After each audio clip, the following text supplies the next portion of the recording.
Hello my dear students, जैसा कि आप देख पा रहे हैं स्क्रीन पे आपको दिख रहा होगा साउंड चैप्टर है। जबकि हम आज साइंस का चैप्टर नंबर 10 पढ़ने वाले हैं जिसका नाम है साउंड। और साउंड अपने आप में एक बहुत ही इम्पोर्टेंट चैप्टर होता है क्योंकि साउंड का यूटिलाइजेशन हमारे लाइफ में, डेली लाइफ में बहुत ज़्यादा इसका यूज है।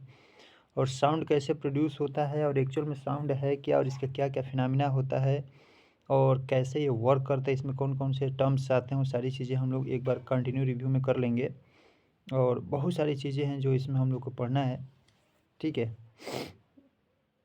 जैसा कि आप देख पा रहे हैं साउंड के बारे में दिया है कि when a wire is stuck in guitar it produce a basic sound of a certain frequency called a fundamental. Means while the mixture of sounds of other frequencies and varying loudness produced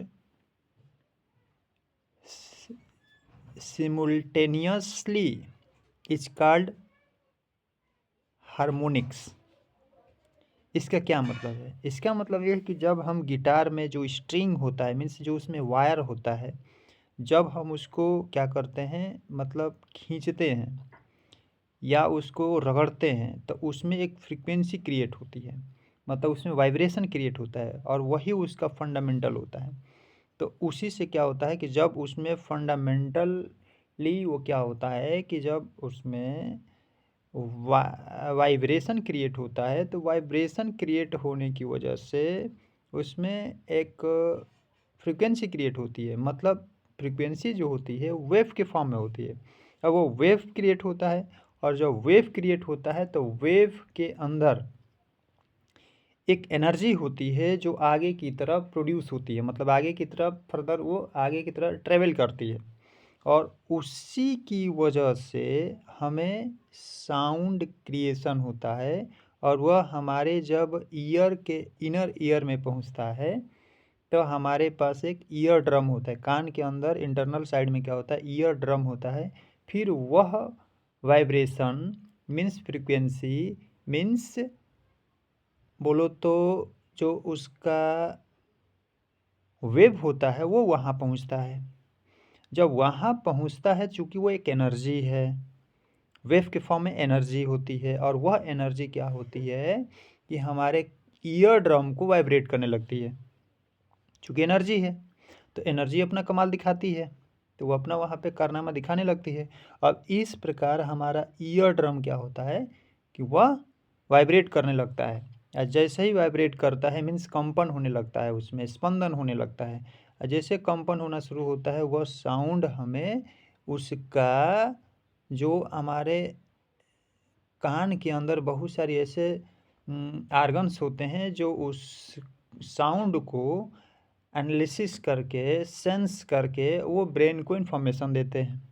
और इस प्रकार brain उसको अंदर processing होता है, उसके बाद वो हमें साउंड सुनाई देती है कि एक्चुअल में वो किस चीज़ की साउंड है या कैसी साउंड है। तो साउंड भी कई प्रकार की होती हैं, आगे हम लोग पढ़ेंगे, बट आपको ये समझना पड़ेगा कि साउंड एक्चुअल में है क्या। तो साउंड क्या है, एक एनर्जी है। तो sound is a form of energy जो ट्रेवल करती है through the any kinds of medium. मतलब साउंड को प्रोड्यूस होने के लिए किसी न किसी वाइब्रेशन की आवश्यकता होगी और साथ में वाइब्रेशन तब होगा जब मीडियम होगा। मीन्स मीडियम और वाइब्रेशन, वो मीडियम भी होना चाहिए और उसमें वाइब्रेशन होना चाहिए, तब जाकर के साउंड प्रोड्यूस होता है। मीन्स एक एनर्जी प्रोड्यूस होती है। तो हम एक्चुअली में हम ये कह सकते हैं कि जो साउंड है वो एक प्रकार की एनर्जी होती है जिसको एक स्थान से दूसरे स्थान पर, means one place to another place को ट्रेवल करने के लिए, तक जाने के लिए उसे मीडियम की आवश्यकता होती है। वह मीडियम कोई भी हो सकता है। मीडियम या तो वह सॉलिड फॉर्म में हो सकता है, या वो मीडियम लिक्विड फॉर्म में हो सकता है, या फिर वह मीडियम गैसियस फॉर्म में हो सकता है, ठीक है। बट उसका चलने का हिसाब किताब क्या है कि सॉलिड फॉर्म में, जो सॉलिड मीडियम है, सॉलिड मीन्स ठोस यदि कोई माध्यम है तो उसमें एनर्जी बहुत तेज़ी से फास्ट प्रोड्यूस होती है, मतलब बहुत फास्ट ट्रेवल करती है। अगर कोई लिक्विड मीडियम है तो थोड़ी सी उसकी स्पीड कम हो जाती है। यदि वह एयर है, मीन्स गैसियस फॉर्म में है, कोई भी मीडियम गैसियस फॉर्म में है, तो वहाँ पे साउंड एनर्जी थोड़ी सी बहुत कम ना मात्रा में ट्रेवल करती है, ठीक है ना। मतलब उसको ट्रेवल करने में थोड़ी सी परेशानी होती है, क्योंकि मीडियम में जो डेंसिटी है, मीडियम की डेंसिटी कम हो जाती है, कम हो गई है। तो कम हो गई मतलब इसकी स्पीड भी कम हो जाती है, ठीक है। तो यह इसकी जो स्पीड किसके ऊपर डिपेंड करती है, मीडियम की डेंसिटी के ऊपर। अगर मीडियम की डेंसिटी के बिल्कुल क्या होती है, जो साउंड की स्पीड है, साउंड एनर्जी की स्पीड मीडियम के डेंसिटी के डायरेक्टली प्रोपोर्शनल होता है। मीन्स मीडियम की डेंसिटी अधिक होगी तो साउंड की स्पीड बढ़ जाएगी, अगर उसकी डेंसिटी, मीडियम की डेंसिटी कम होगी तो साउंड की स्पीड भी क्या हो जाएगी, कम हो जाएगी। ओके, आई होप आप लोग को समझ में आ गया होगा।